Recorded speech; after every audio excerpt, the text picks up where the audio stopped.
rock and roll legend, for the first time talking about the secret battle that silenced her singing voice. Linda Ronstadt's memoir, Simple Dreams, takes us on an extraordinary ride through her mega-hit career, through the glory days of rock. But tonight, right here, she's talking about her biggest challenge yet, with a message as strong as those #1 hits. Here's Diane with her exclusive, Linda Ronstadt, our Person of the Week.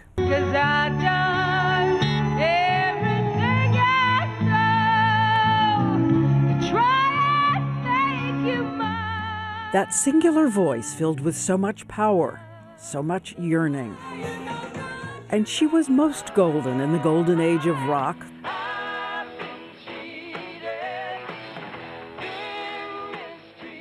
They all wanted to sing with her, Dolly Parton and Emmylou Harris. Even Kermit the Frog. When I grow too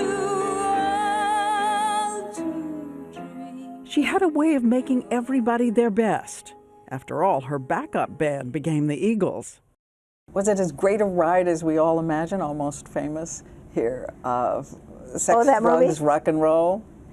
Well, my life wasn't, I'm kind of, got to send me a Valentine, take me out to dinner kind of girl. Like these girls doing hookups now. I feel like my own Victorian grandmother, and I did have a Victorian grandmother, but I mean, hookups? Come on. So I wasn't into hookups, but I was quite busy out there. I had lots of very nice boyfriends. She was born in Arizona, Mexican on her father's side, and at 4 years old, she already had the voice that would earn her Grammys. The first woman ever to have 4 platinum albums in a row. But she says about a decade ago, she felt something was going wrong. Instead of the joy, the strain.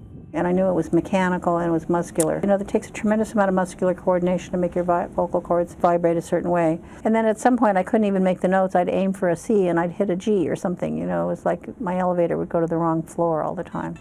But there was no diagnosis. She sang publicly for the last time in 2009. Toward the end, I really was just shouting. I mean, I'd found a place to sing on the flat part of my voice. I was trying to recraft the way I sang for years. And I had found a sort of it was kind of like a Broadway bell. Ah, the sun will come up tomorrow, which I can't even do now. And after the singing, the physical exhaustion. It was hard to comb my hair. It was hard to brush my teeth. It was hard to wash my hair. Hard to get my hands up over my head. Have you ever gone into a doctor and tell him you're tired? The doctor is tired also.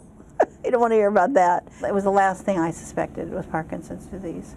Even though her grandmother had Parkinson's, it wasn't until she began to get the classic tremor in her hands. A doctor said the words.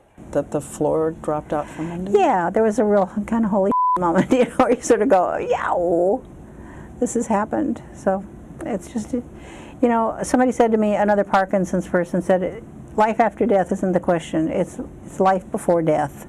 So what are you going to live, and how are you going to do it? What do you do with anger? You must get angry. You must get angry. I get plenty angry, especially when I look at the immigration laws. But angry that you're dealing with this.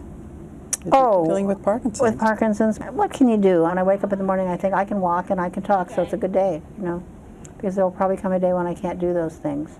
A life today of reading and loving other people's music, since she's lost her own. I can't sing at all. I used to sing in the shower all the time.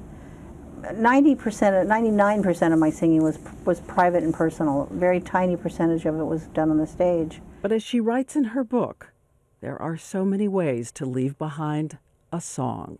Someone once asked me why people sing. I answered that they sing for many of the same reasons the birds sing. Perhaps more than the birds do, humans hold a grudge.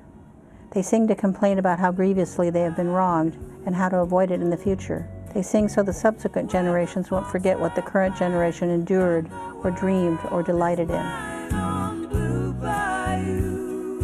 And so we choose Linda Ronstadt, bravely sharing her struggle with us.